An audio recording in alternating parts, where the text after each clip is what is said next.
En 2021, sans bruit et sans publicité, TV Liberté a battu tous les records d'audience depuis sa naissance en 2014. Grâce à la confiance totale de nos donateurs, nous avons traversé 8 années passionnantes d'engagement pour nos téléspectateurs.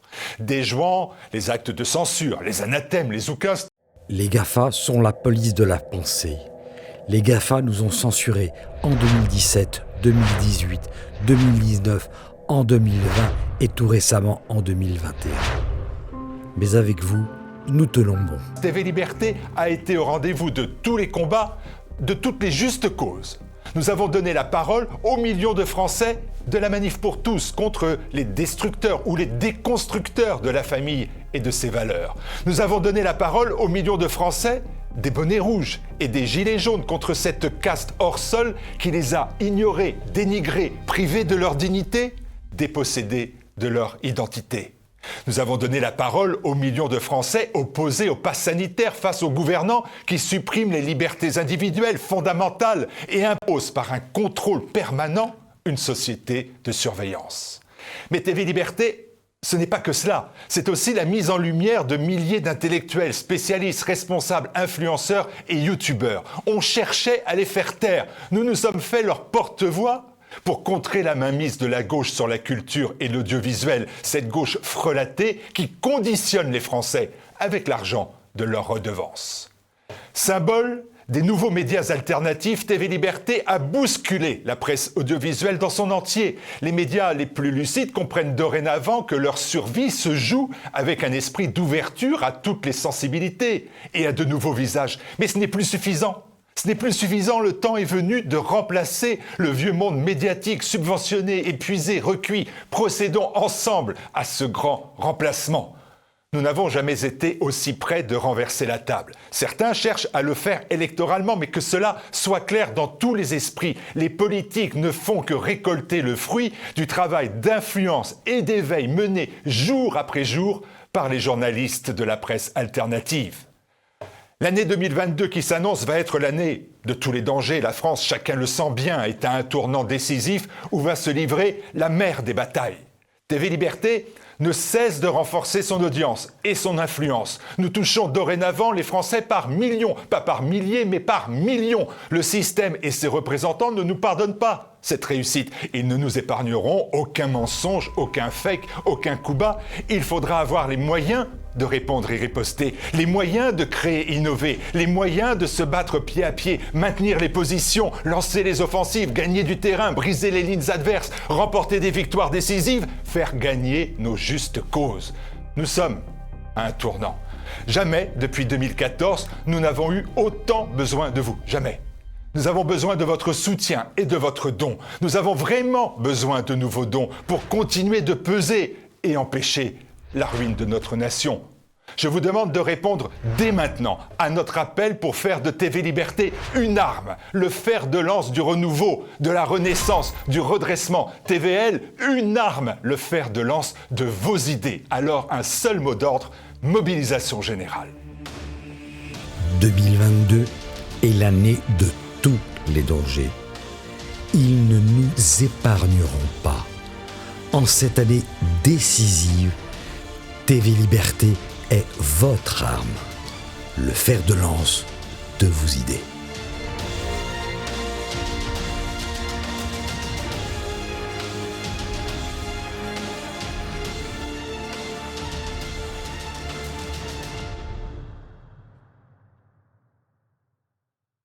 Quatrième et dernier épisode de cette thématique consacrée au grand traître, et après Bernadotte, Clémenceau et l'évêque Cochon, on termine avec du lourd. Il a été noble, évêque, puis partisan de la Révolution et de la constitution civile du clergé, puis ministre, diplomate, servant, puis trahissant tous les régimes par lesquels il est passé. Vous l'aurez deviné, vous l'attendiez, on va parler du diable boiteux, le cynique, le corrompu, la girouette ultime, El Famoso Talleyrand. Normalement, rien que l'évocation de son nom, ça devrait suffire à vous provoquer un début d'hépatite B.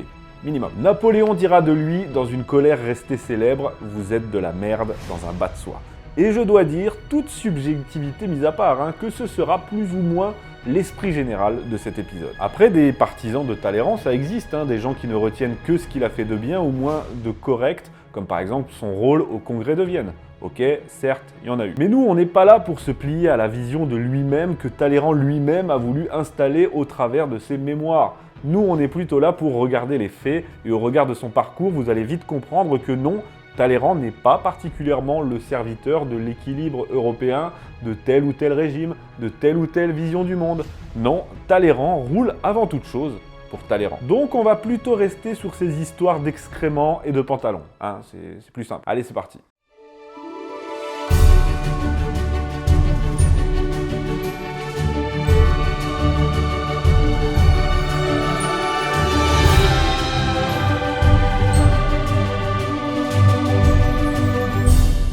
Bon, rapidement, avant de passer aux choses sérieuses, petite biographie de Talleyrand, de notre ami Charles-Maurice de Talleyrand-Périgord. Il naît en 1754 dans une illustre famille et déjà les versions divergent sur son handicap. Parce que oui, si on l'a surnommé le diable boiteux, parce qu'il boitait, hein, faut suivre. Certains nous disent qu'il est né avec un pied beau, donc une malformation de naissance, comme la marque de celui qu'il sera toute sa vie, si vous voulez. Et d'autres que c'est dû à une chute d'une commode à l'âge de 4 ans. Perso, je préfère me dire que c'est de naissance, hein, donc limite une volonté divine. Quoi qu'il en soit, ce handicap qui le contraindra à boiter lourdement et porter une chaussure orthopédique toute sa vie, l'empêchera de faire une carrière militaire et donc logiquement le placera sur la voie d'une carrière ecclésiastique. Chose qu'il ne voulait absolument pas d'ailleurs, hein. Il entre au séminaire puis se fait ordonné carrément en chialant tellement il n'en a pas envie.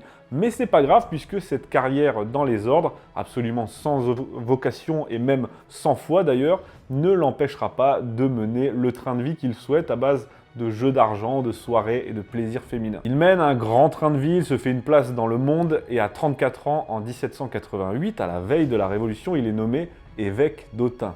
Évêque, hein, quand même, hein, c'est vous dire qu'il y avait un petit problème, je pense. Durant cette période, il est évidemment, comme beaucoup de contemporains, irrigué par l'esprit des Lumières. Il est même franc-mac et tout le starter pack de l'époque, quoi, normal. Lorsque le roi Louis XVI convoque les États généraux, il est député du clergé d'Autun et il rallie sans hésiter le tiers-État.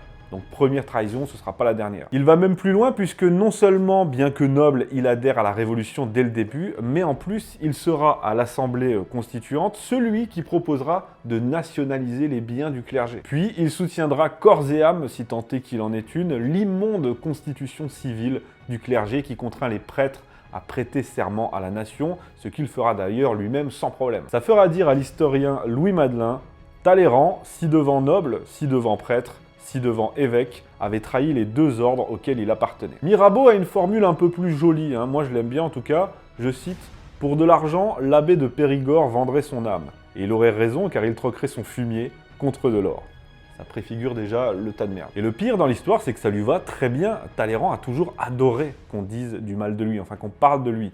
Certains disent que sa force, c'est justement d'avoir su être indifférent au jugement du monde.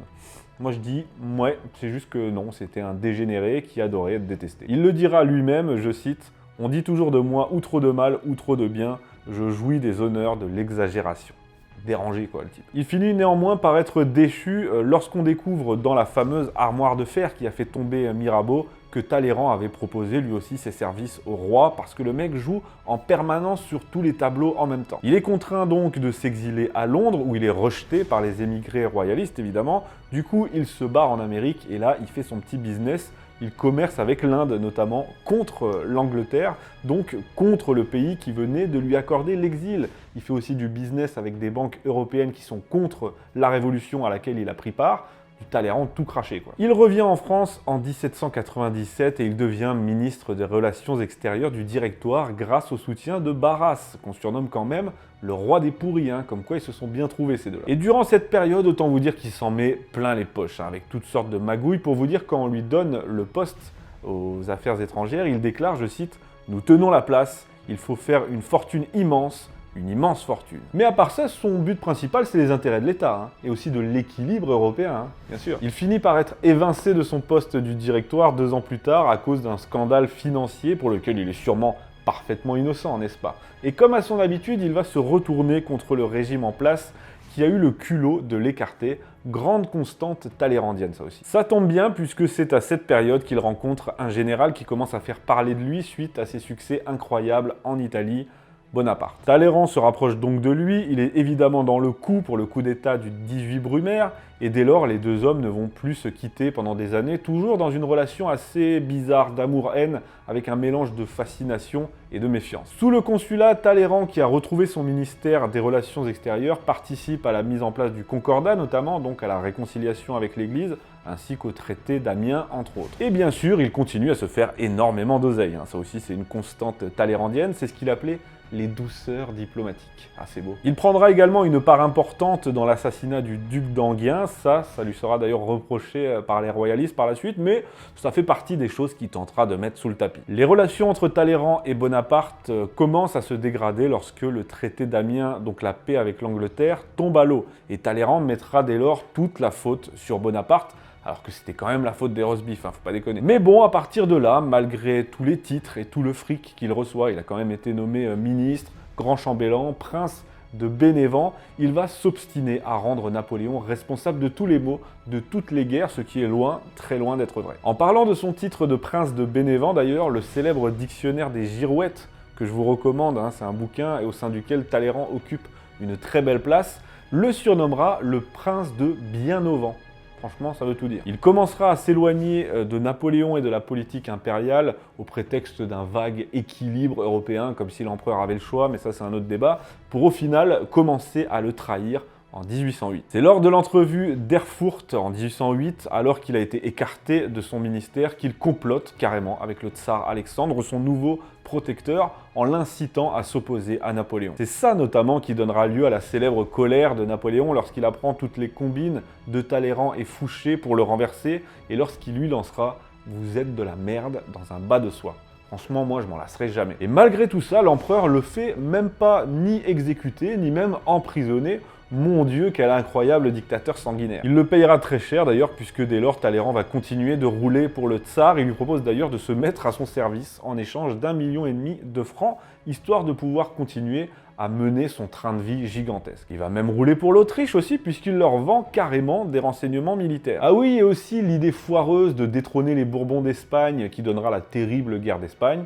C'était lui aussi. Voilà. Bref, pendant la campagne de France, il continue à donner des informations stratégiques aux Russes, aux Alliés, tout ça depuis Paris, où il les accueille à bras ouverts. Il reçoit d'ailleurs le tsar chez lui, tranquille. C'est lui qui fait proclamer par le Sénat la déchéance de l'empereur, puis il se rapproche de Louis XVIII, qui en fait son nouveau ministre des Affaires étrangères. Tout est bien qui finit bien. Petit à petit, il va tomber en disgrâce et s'éloigner du pouvoir royal contre lequel il va à nouveau œuvrer en douce. Et lors de la Révolution de juillet en 1830, il fait évidemment partie du camp libéral, ce qui lui vaut d'être nommé ambassadeur à Londres par le nouveau roi Louis-Philippe. Ce sera sa dernière mission puisqu'il meurt en 1838, détesté de tous, sauf des ennemis de la France, qui ont toujours pu trouver sur son opportunisme un appui indéniable en toutes circonstances. Dans ses mémoires, il tentera de s'auto-réhabiliter tant bien que mal, en occultant évidemment les passages les plus délicats, mais moi perso, je préfère me fier à ce qu'on dit de lui ses contemporains, à ce qu'a dit de lui l'empereur en particulier, et aussi le fameux dictionnaire des girouettes, qui est génial. Car oui, lors du congrès de Vienne, il est parvenu à réintégrer la France dans le jeu européen et à casser les alliances. Mais il bossait pour Louis XVIII, donc c'était tout à son intérêt. Et oui, il était un homme extrêmement intelligent, habile, cynique, sournois, manipulateur, immonde. Mince, j'étais sur les qualités là au départ, non? Non mais voilà, oui, quand ses intérêts ont concordé avec le pouvoir en place, il a été un excellent diplomate. Sans doute le meilleur, aucun problème avec ça. Mais enfin, il suffit d'observer factuellement sa carrière pour voir aussi que dès que ses intérêts n'étaient plus assurés, il a aussitôt trahi, peu importe les hommes, peu importe le régime. Au total, il a servi 5 régimes qu'il a tous trahis. Il a été un noble épousant la Révolution, un évêque favorable à la constitution civile du clergé, un ministre du Directoire participant au coup d'État de Bonaparte, un ministre de Napoléon qui complote avec les coalisés, et enfin un ministre de la Restauration qui se fait libéral pour saisir le vent de la Révolution de Juillet dans ses voiles. C'est ce qu'on appelle une girouette, un ambitieux au train de vie dépravé, un corrompu ne servant d'autres intérêts que les siens. Donc si vous cherchez une réhabilitation, c'est clairement pas ici. Et pour conclure, je dirais que oui, il a été un grand diplomate, un grand machiavélique, mais il a surtout été une merde dans un joli bas de soie. Une merde dans un bas de soie et avec une chaussure orthopédique. Ça c'est encore mieux. Merci à tous et à bientôt.